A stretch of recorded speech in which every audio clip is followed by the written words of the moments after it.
friends, and I'll show you your future.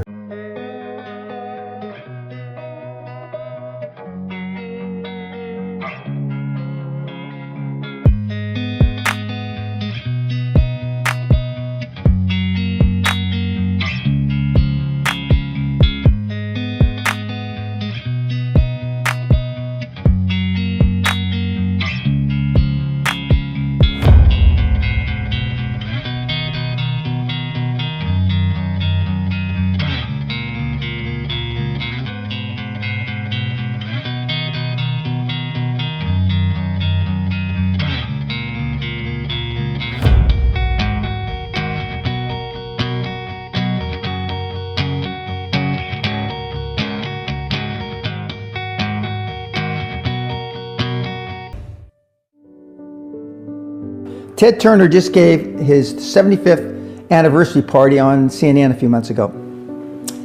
And he makes a couple of comments, and he says, number one, and I'm not suggesting this for everybody, it's how I lived though. First 10 years of my starting CNN, I slept on my couch. I didn't have an apartment. Bill Gates slept in the office. Steve Jobs slept in the office. And I can go down a whole list. Now these are super successful, mega wealthy guys.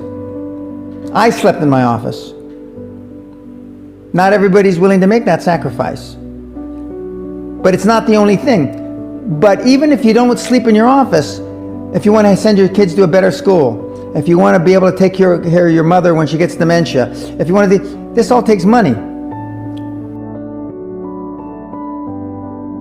My children aren't getting any of my money when I die.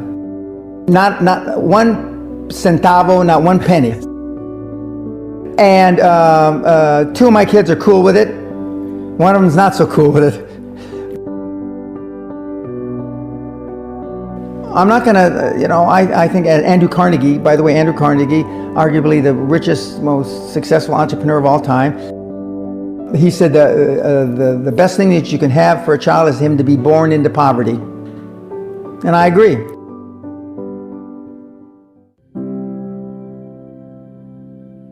Lack of self-esteem, lack of self-worth. Now they think they have self-worth. They think because they've made a few bucks.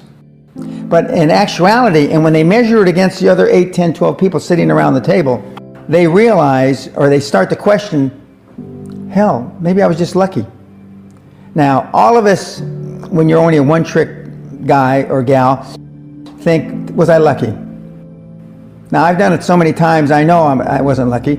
I might have been lucky the first time, but I haven't been lucky the 15, 20, 40, 50, I know that. Okay. But maybe I was lucky the first time. But my life changed when I was pretty much a haphazard kid, got in a lot of trouble, got arrested 4 or 5 times, thrown in jail, and this was when my dad's a cop. But then I volunteered for the draft in 1966 at the height of the Vietnam War, and I went to OCS, and that changed my life because it was the really first real high performance thing that I could measure myself against with other people. 2/3 of all Fortune 500 CEOs have one thing in common: military background. Really? 2/3 of those 2/3 have something else: martial arts. What do you learn in martial arts, Brian? Discipline, focus. A lot of people don't believe they deserve to be there. I convince them, and we have these drills, why you belong there. A lot of people that come there, with money, that have made money, think they made it by accident. Right.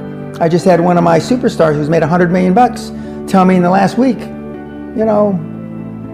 I'm not sure I'm going to have another lucky accident. And I said, you did it. I mean, you tried a lot of things. I believe Thomas Edison, I wouldn't have done it 10,000 times. Okay. I would have hired an engineer from MIT to do it. But I mean, I've tried a lot of things. Nobody's failed at more things than I have.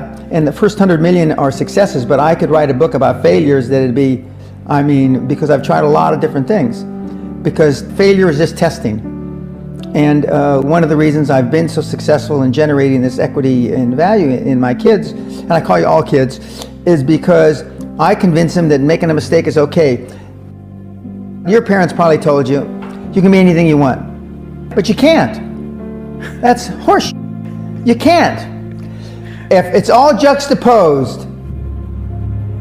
So, but what you tell them is that you can do anything you want that you have passion for, because that eliminates most of the crap. Because most people don't follow their dream. You know, like they say in The Sound of Music, you can't have a dream come true unless you have a dream. Now, I still dream. I dream in Technicolor. I say my affirmations and goals every single night. It's bloody hard to be a high performance person.